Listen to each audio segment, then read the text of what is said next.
रहीम का जीवन अनुभव, उनकी सामाजिक दृष्टि, उनके सांस्कृतिक मूल्य, इन सब पर जब हम दृष्टि डालते हैं तो ऐसा प्रतीत होता है कि रहीम ने समाज को, मनुष्य को, मानवीय मनोवृत्तियों को, आचार विचार को बहुत बारीकी से, बहुत निकटता से देखा और समझा है। समाज मनोविज्ञान और मानव मनोविज्ञान, इसका गहन गंभीर अध्ययन उनकी कविता में प्रतिबिंबित होता है। उनके पास एक विश्लेषणात्मक दृष्टि है।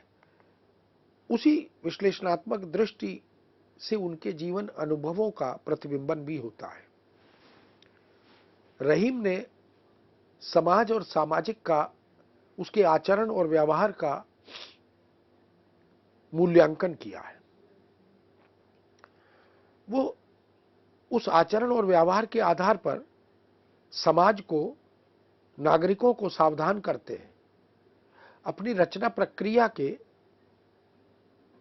सुदीर्घ जीवन अनुभव आधारित बहुमूल्य निष्कर्ष वो अपनी कविता में उतारते हैं। कहते हैं, दोनों रहीमन एक से, जोलो बोलत नाही, जान परत है काक पिक, ऋतु बसंत के माही। हम जानते हैं कि कौवा और कोयल दोनों लगभग एक से प्रतीत होते हैं यदि उनको दूर से देखें। वृक्ष पर बैठे हों, दोनों काले हैं, दोनों का आकार काफी हद तक समानता रखता है। और यह भ्रम होता है, अगर हम दूर से देखें, वृक्ष के नीचे से देखें, तो यह कहना बड़ा कठिन होता है कि वो कौवा है या कोयल है। बहुत अच्छा निष्कर्ष कवि रहीम ने निकाला कि हम वाणी से भी व्यक्ति की, उसके व्यक्तित्व की, उसके व्यवहार की समझ पैदा कर सकते हैं। इसलिए वो कहते हैं, दोनों रहीमन एक से, यानी कौवा और कोयल दोनों एक से ही है, एक से प्रतीत होते। कब तक? जोलो बोलत नाही, जब तक दोनों बोलते नहीं है। इसीलिए मीठी वाणी कोयल की है, कर्कश वाणी कौवे की है, और कोयल की वाणी सब सुनना चाहते हैं, पर कौवे की कर्कश आवाज कोई सुनना नहीं चाहता। कोयल यदि हमारे आंगन पर, हमारे घर की छत पर यदि कूक रही हो तो बहुत कर्णप्रिय लगती है, मधुर लगती है। और कौवा यदि काव काव कर रहा हो तो सामान्यतः उसे उड़ाने का, हटाने का मन करता है। इसलिए कहा, दोनों रहीमन एक से, जोलो बोलत नाही, जान परत है काक पिक, ऋतु बसंत के माही। वर्षा ऋतु, बसंत ऋतु, बसंत जब आता है तो कोयल और कौवा, इन दोनों की वाणी से यह बोध होता है। इसका मतलब एक कर्णप्रिय लगती है और एक कर्णकटु लगता है। यह उदाहरण भले ही कौवे और कोयल का दिया हो, लेकिन इसके माध्यम से मनुष्य के व्यवहार को, मनुष्य की वाणी को, आचरण को हम कैसे देख सकते हैं, उसका मूल्यांकन कैसे कर सकते हैं। जो लोग मधुर स्वरों में बात करते, आत्मीयता से बात करते, उनका सम्मान होता है, उनको लोग सुनना भी चाहते हैं, वैसे ही जैसे कोयल। और जो बहुत कर्कश बोलते, कटु बोलते, उनको लोग सुनना नहीं चाहते, जैसे कौवा। इसलिए वसंत ऋतु ही दोनों को देखकर हम उनकी वाणी से ही अनुमान लगा पाते हैं। यही नहीं, सोच समझकर, नाप तोलकर, समय और अवसर के अनुसार बोलना भी अत्यंत आवश्यक होता है। कहां बोले, कितना बोले, क्या बोले, जितना यह महत्वपूर्ण है उतना ही यह भी महत्वपूर्ण है कि क्या नहीं बोलना, किसके सामने नहीं बोलना। इसलिए रहीमन जिह्वा बावरी, कही गई सरग पाताल, आप कहीं भीतर गई, जूते खात कपाल। ये जो जिह्वा 2 इंच की, 2.5 इंच की ईश्वर ने हमें जबान दी है, ये विश्वसनीय नहीं है,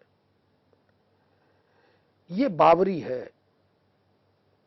अंग्रेजी में स्लिप ऑफ टंग कहते हैं। ये फिसल जाती है बार बार, अनाप शनाप कुछ भी, स्वर्ग से पाताल तक जब बोलने पर आती है तो पूरा नाप देती है।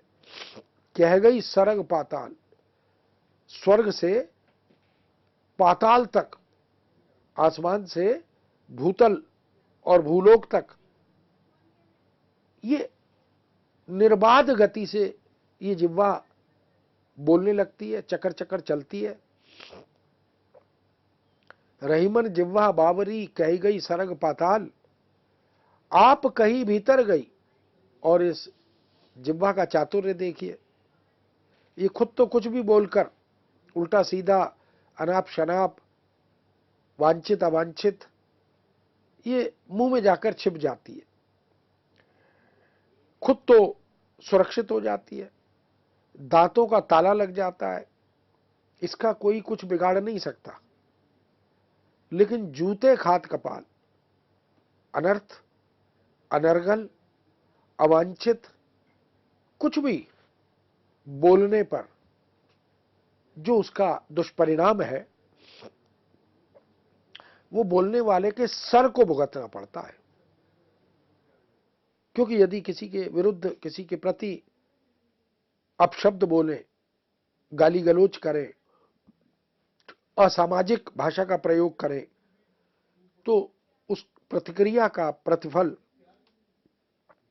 कपाल को यानी खोपड़ी को भुगतना पड़ता है। तो कितना गहरा जीवन अनुभव है। एक प्रकार से संदेश दिया कि हमें कम बोलना चाहिए, नाप तोल कर बोलना चाहिए और अपेक्षा आवश्यकता अनुसार बोलना चाहिए। अवांछित जो वक्तव्य है, बातचीत का अंदाज है, इसका स्वागत कभी भी सृष्टि में, समाज में नहीं होता। इसलिए संस्कृत में भी कहा गया, शतम वद मां लिख, 100 बातें बोल लीजिए लेकिन लिखिए एक भी मत। वहां इसलिए कहा गया क्योंकि जो लिख दिया, जो लिखित हो गया, वो दस्तावेज बन जाता है। और अब तो जिस समय और जिस समाज में हम हैं, वहां मौखिक भी दस्तावेज है, क्योंकि रिकॉर्डिंग होती है कैमरों में या तमाम तरह के दूसरे उपकरणों में। तो कहा कि हमें बहुत सोच समझकर, नाप तोल कर ही बोलना चाहिए। यदि एक बार बात बिगड़ जाए तो उसे संवारना बहुत कठिन होता है। कवि रहीम का यह मानना है कि मुख से निकली बात और कमान से निकला तीर ये वापस नहीं आता। इसलिए बात बिगड़ जाए तो सभी प्रयत्न, सभी प्रयास व्यर्थ हो जाते हैं। बिगड़ी बात बने नहीं, लाख करो किन कोय, रहीमन फाटे दूध को, मथे न माखन होए।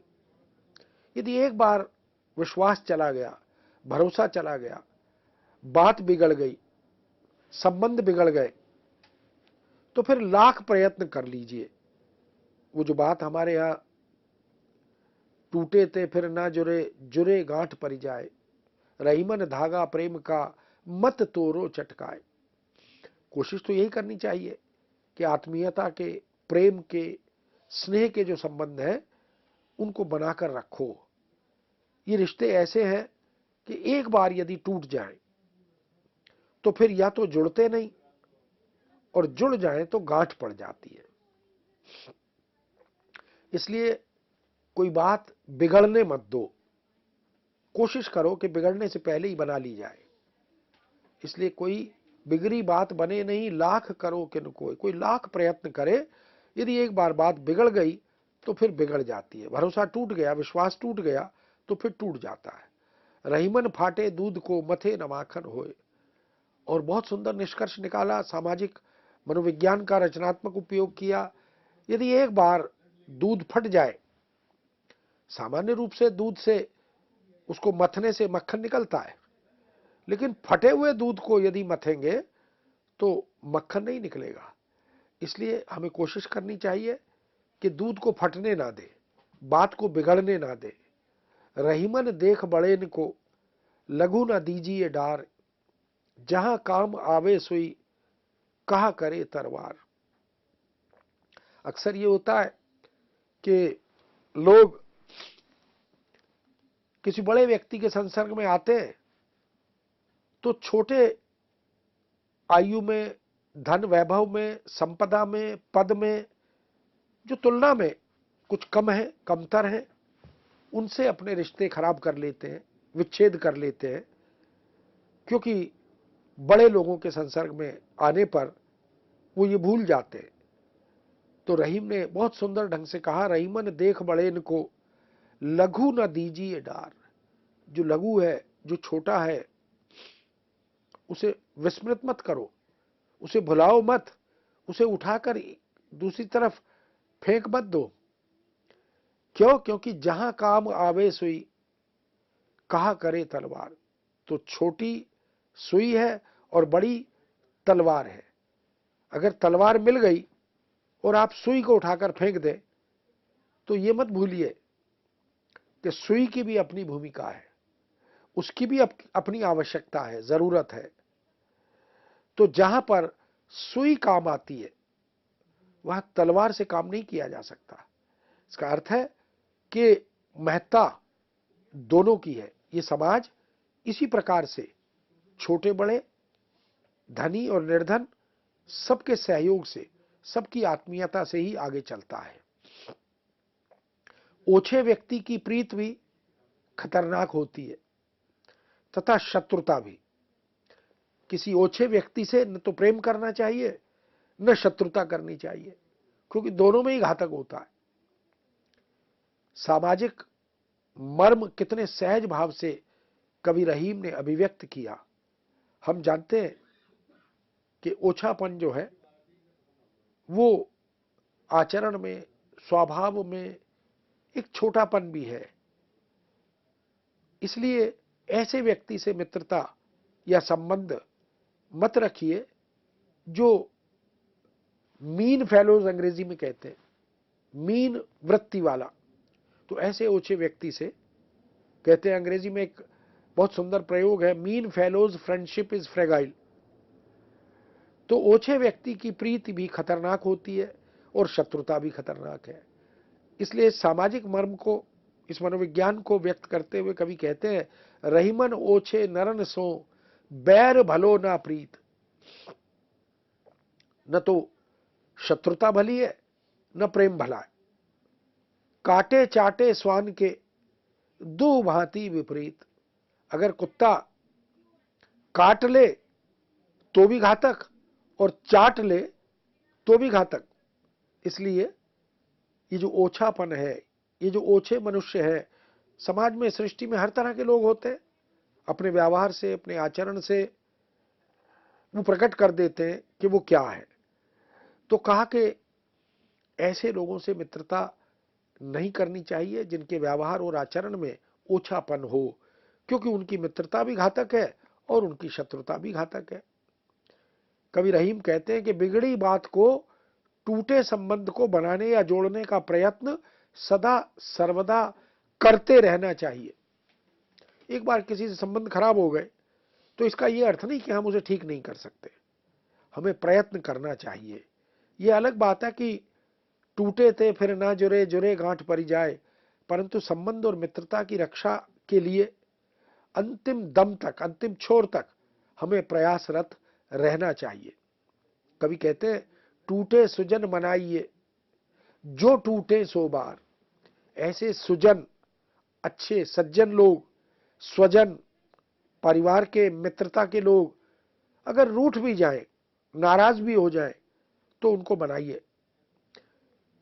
जो टूटे 100 बार, एक बार नहीं, 10 बार, 20 बार, 50 बार, 100 बार यदि जरूरत पड़े तो संबंधों को तोड़ना बड़ा सरल है, संबंधों को बचाना, उनका निर्वाह करना ये बड़ा कठिन है। रहीमन फिर पोइए टूटे मुक्ता हार। यदि मोतियों का हार एक बार किसी कारण से टूट जाए तो फिर से उसे पिरोना चाहिए, उन मोतियों को उस धागे में डालकर फिर से उस हार को पुनः प्रस्तुत या तैयार करना चाहिए। यही मानव की प्रकृति और स्वभाव है। हम सबसे संबंधों को तोड़कर अलग होते जाएंगे तो सामाजिक दृष्टि से हमारा तिरस्कार होगा। इसलिए यथासंभव हमें अपने संबंधों का निर्वाह करना चाहिए। इसलिए रहीम का नीति काव्य अपार भाव भंगिमाओं से भरा है। समुद्र में जो जितना उतर सके, रत्न बटोर सके, वो बटोर ले। जीवन अनुभवों के मोती, सुदीर्घ अनुभवों के रत्न जितने चाहे हम रहीम के काव्य से प्राप्त कर सकते हैं। उनकी विवेचनात्मकता, उनकी विश्लेषण शक्ति, अगर हम उसे देखें तो हम देख सकते हैं कि जिंदगी का सार, जीवन का सार, इस सृष्टि का सार, जीवन मरण, इन सबको कर्तव्य, कर्तव्य विमुखता, औचित्य, अनौचित्य, इन सब की जानकारी वो अपनी कविता के माध्यम से हमें देते चलते हैं। इसलिए यदि हम प्रेम और रीति के प्रति रहीम के कौशल पर भी दृष्टि डालें तो रहीम रसिक हृदय कवि भी हैं। उनके काव्य में प्रीति, श्रृंगार और रीति का तत्व भी सरस और मोहक वर्णन शैली में प्रस्तुत होता है। श्रृंगार और प्रेम वर्णन में उन्माद है, उल्लास है, गंभीरता है, सरसता है। श्रृंगार के संयोग और वियोग दोनों पक्षों का वे युग और समाज के परिप्रेक्ष्य में चित्रण करते हैं। यो शांत, हास्य, अद्भुत, विभत्स तथा वीर आदि रसों का वर्णन भी रहीम की कविता में अपनी अद्भुत कलात्मकता और कलात्मक शक्ति के साथ उपस्थित होता है। रहीम ने श्रृंगार और प्रेम, नायिका भेद, वर्ण और व्यवसाय के आधार पर वर्गीकरण, नायिका भेद परंपरा का निर्वाह करते हुए आगामी कवियों का मार्ग भी प्रशस्त किया। उनकी प्रेम व्यंजना और रीति निरूपण की विशिष्टता यह है कि एक तरफ वह लोक भूमि का स्पर्श करता है और दूसरी तरफ शास्त्रीय छोर को छू लेता है। नगर शोभा, श्रृंगार सोरठा, बरवे नायिका भेद, ऐसी अनेक कृतियां जो कवि की सूझबूझ और गहन बोध को प्रकट करते हैं। प्रेम को कमल नाल का सूत्र वो बताते हैं, एक बार टूट गया तो फिर जुड़ता नहीं, और अगर जोड़ भी लेंगे तो गांठ पड़ जाती है, और वह गांठ सहजता को मिटाकर हृदय में सालती रहती है। इसीलिए रहीमन धागा प्रेम का मत तोड़ो चटकाए, टूटे ते फिर ना जुड़े, जुड़े गांठ पर जाए, जैसा दोहा वो लिखते हैं। प्रेम की अग्नि को तो कहना ही क्या विलक्षण है, बुझ बुझ कर सुलगती है, सुलग सुलग कर हृदय को गुदगुदाती है। जे सुलगे ते बुझ गए, बुझे ते सुलगे नाई, रहीमन दाहे प्रेम को बुझ बुझ के सुलगाई। ये जो प्रेम की दग्धता है, ये बुझने के बाद भी निरंतर दग्ध होती रहती है। संयमित शब्दों को मर्यादित भाव से अद्भुत प्रस्तुति के साथ यदि किसी ने हमारे सामने रखा तो वह रहीम है। वो जागरूक है, व्यवहार सिद्ध है। इसलिए जो गुपचुप या छुपकर प्रेम करने वाले, प्रेम को छिपाने का प्रयत्न करने वाले जो लोग हैं, अन्य घटना प्रसंगों के परिप्रेक्ष्य में उनको भी सावधान करते हैं और कहते हैं, खैर खून खांसी खुशी, बैर प्रीत मदपान, रहीमन दाबे ना दबे, जाने सकल जहान।